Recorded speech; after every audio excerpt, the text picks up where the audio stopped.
A third case of coronavirus has been identified in the UK. Health officials are now trying to trace anyone who had contact with the patient, who was diagnosed in Brighton but has now been transferred for specialist treatment in London.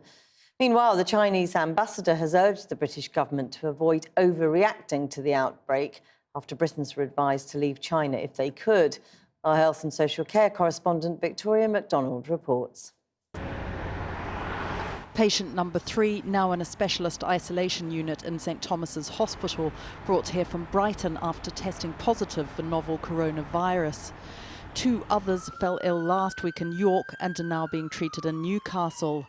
This latest patient, however, contracted the virus in Asia but not in China. So tonight doctors were told to test people if they came in with symptoms and if they have been to China, Thailand, Japan, Republic of Korea, Hong Kong, Taiwan, Singapore, Malaysia or Macau.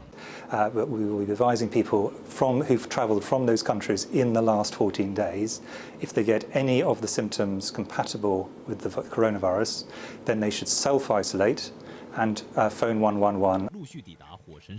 The focus still remains on China, where 99% of the cases have been reported.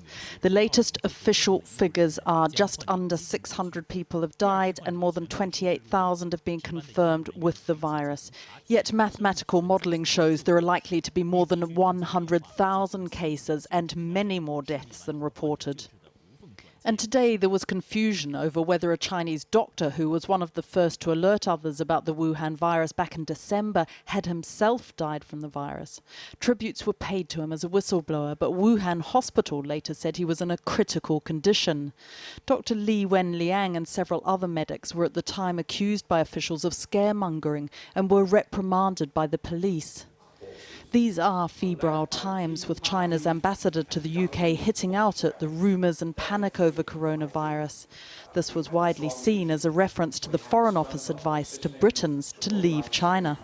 Have you formally or informally approached the Foreign Office at any point over the past few days to ask them to review their request to British nationals to get out of China as soon as they can? Yes. We did tell them overreaction is not helpful. We asked them to take advice of WHO to make a reasonable response. Do not overreact. Indeed, the WHO specifically said when it declared a global public health emergency that there shouldn't be any travel or trade restrictions, and they too have clearly been irritated with the UK and other government responses. Yet there still remain questions about whether China reacted quickly enough to the outbreak and whether they could have prevented it spreading beyond Wuhan.